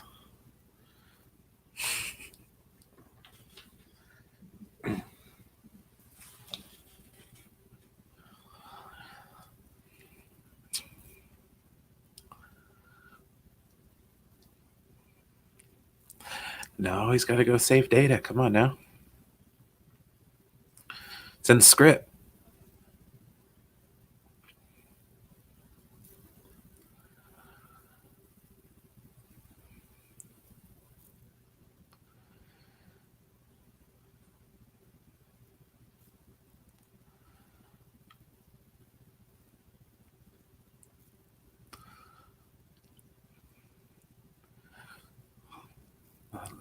All the escape pods. I just thought that scene looked kind of cool. Never really got to see the escape pods launched on in Star Trek before this. So bravo there.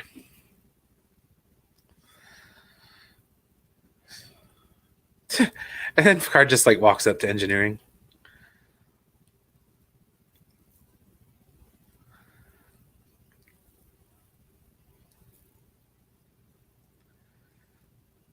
We've been expecting you, Mr. Pickard. Guys, he's a threat. Why aren't you doing anything? Well, that guy knows what's up.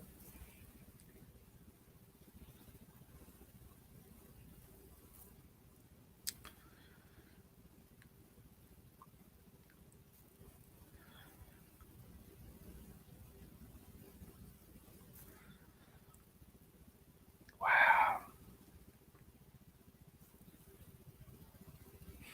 Oh, I didn't notice that before. Oh, the Borgs in their alcoves are like looking over at Picard too. Yeah, interesting.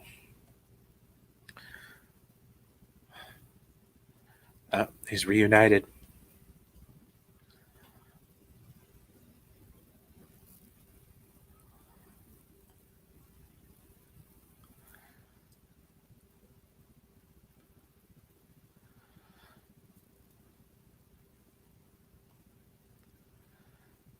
The best of both worlds. Throwback. Good old Locutus of Borg. And that was kind of the launching pad for Deep Space Nine, if you think about it too. Cisco losing his family because of it.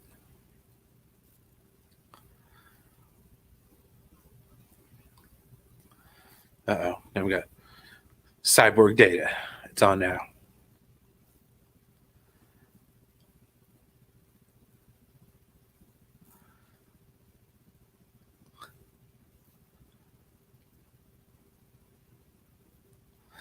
This part I never really understood. It like he's got to freely give himself to the Borg. It makes no sense because like no, you are Borg now. Let's just do it.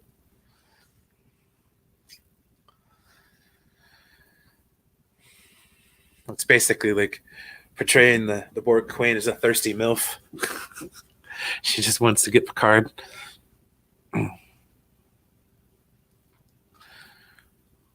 She wanted a man.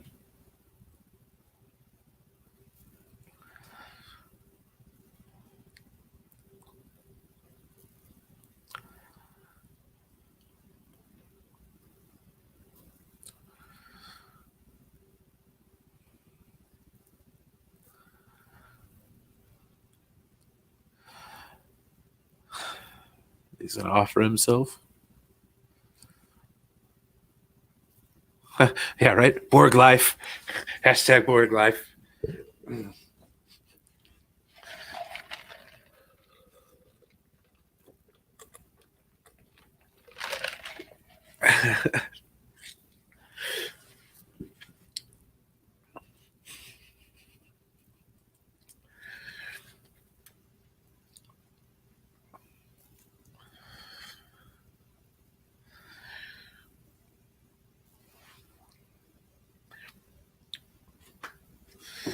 All right, Mr. Data, you can go now.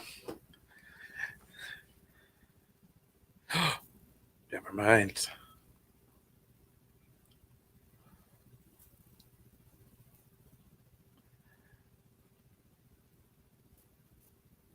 So would that make Data the Borg King then?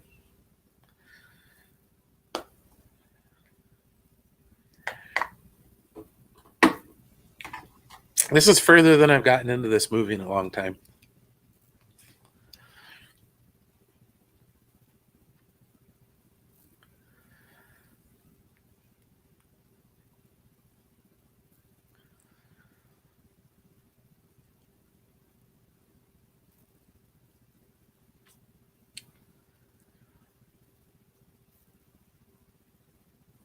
He'll make an excellent drone.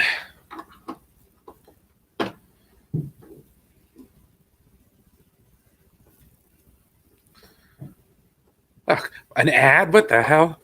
Kind of a whole movie with the freaking with no ads. Good lord. I was doing good there.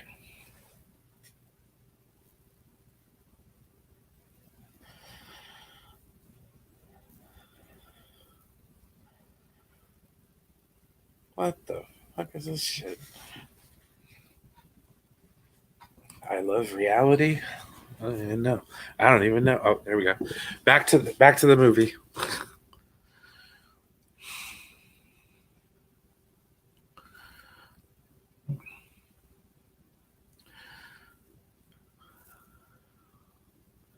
Gotta break that warp barrier. Get her done. See, this is like stuff that humanity once strived for. It was like, breaking the sound barrier and stuff like that. It's like, man, we just need to orient ourselves towards the stars again, man.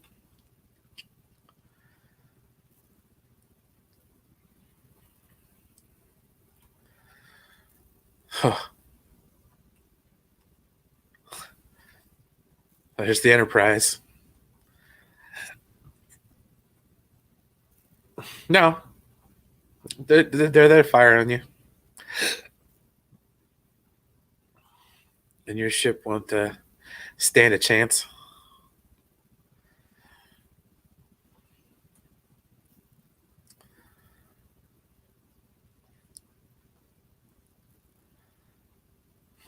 The torpedoes and fires. It's like, oh, they're flares, guys, flares, flares.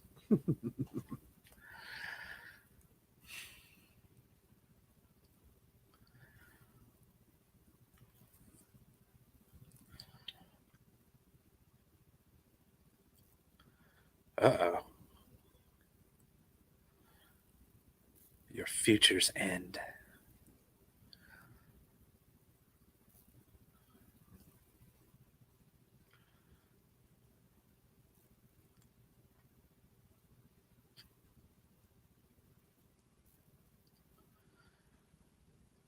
Oh, he missed.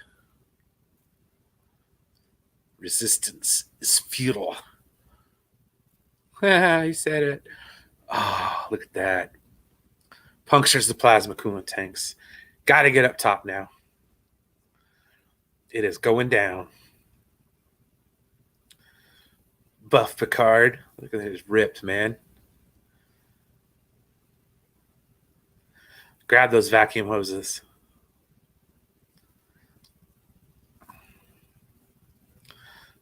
It's like the suction hose for a Hoover.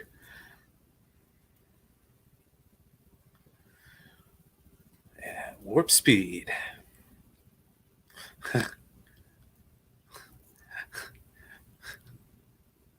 I just like how for Jordy and Riker, it's all routine going to warp, but for Data rises up through the mist with half a face.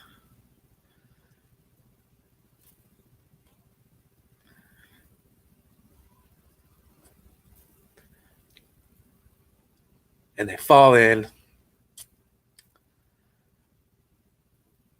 Tarzan's across. Oh man.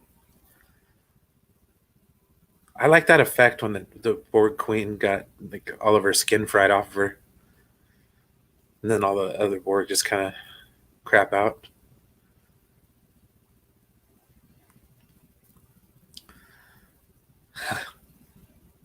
I love that. God, imagine it's just being out in space and then seeing the Earth that freaking small. Like it really, really shows you how insignificant we really are.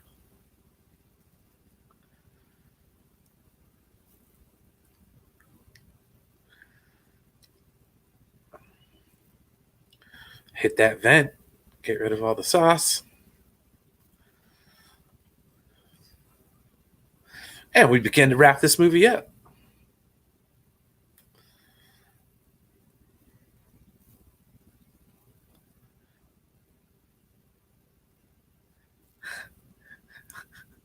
Well, heck yeah, dude. Uh, I got to see LeVar Burton too. Someone asked him what his favorite line was. Coolant leak. Well, heck yeah, because in Generations it was like coolant leak. We got a coolant leak, everybody. Let's go.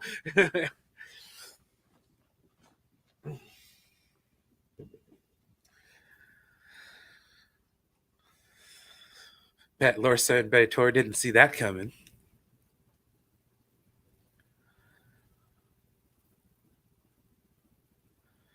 He just picks the neck up and snaps it. Like very T1000 or T100 Terminator.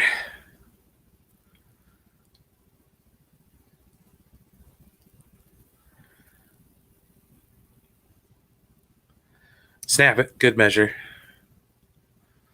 Save that for research, though, man. Shoot. Just think of all the secrets you can learn.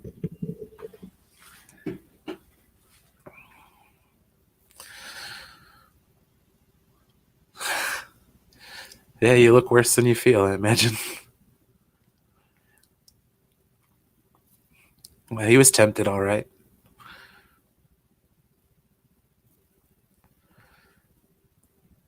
I like how they do that practical effect of the Data's head. It looks cool.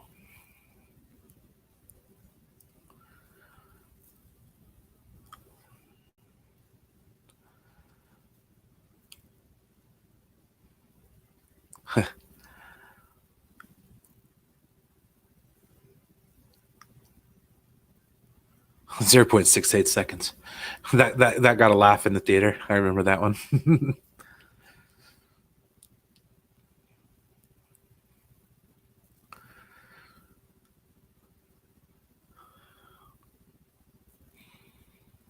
Yeah, the Borg threat has ended. We are wrapping her up.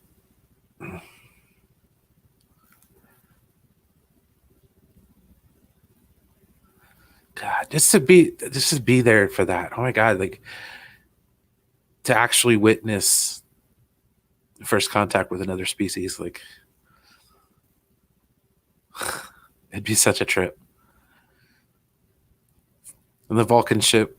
If you've seen the movie Paul, this the end scene of that movie is very very reminiscent of this movie. Oh yeah, no problem. I'll probably be wrapping up here in a little bit, so take it easy, man. Thanks for stopping by. I appreciate it, man.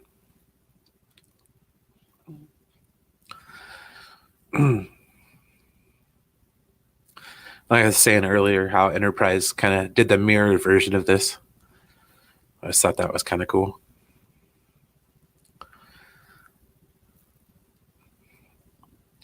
The end of the movie Paul and this movie have a lot like eerily reminiscent of the two.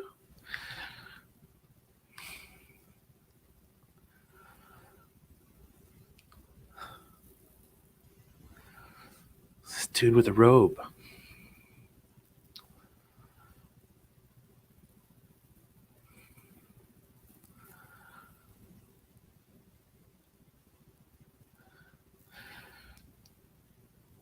And he wants to meet you.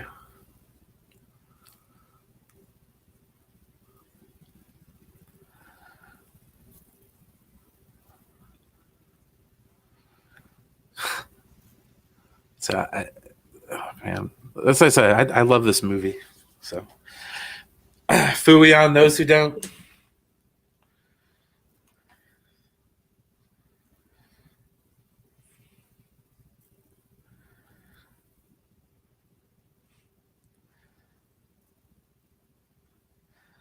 Yeah, and if I was the crew, I'd be hanging out too, like just sit back waiting to watch history.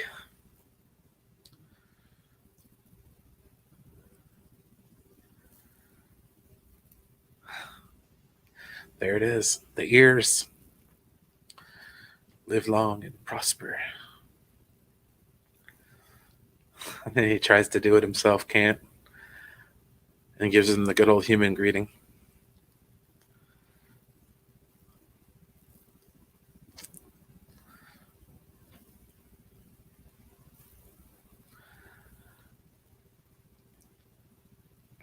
Don't do it. They're going to hold you back for another 100 years. Oh, watch Enterprise.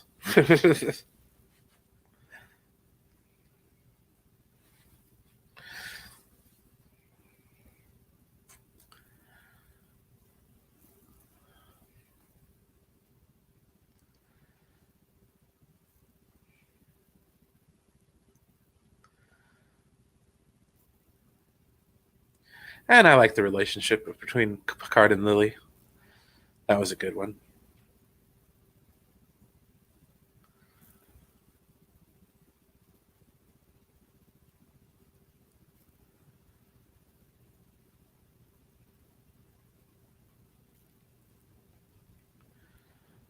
Ah, interracial kiss. Ah, no.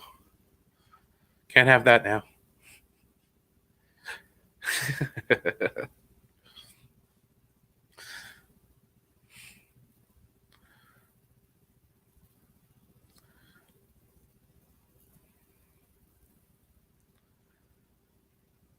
All right.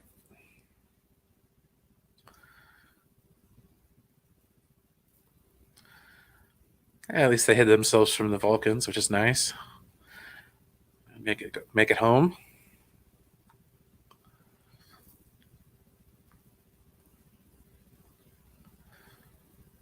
I bet you they won't even know you were gone. Make it so. Oh, there's the crew still. Everybody. Got to pose.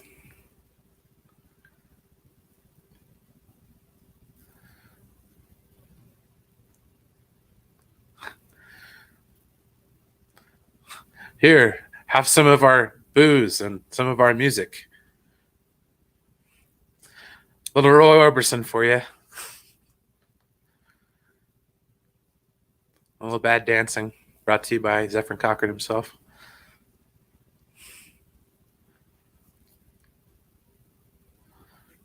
This song's 60 or 100 years old, guys. Let's dance. All right, ladies and gents. Boom, boom.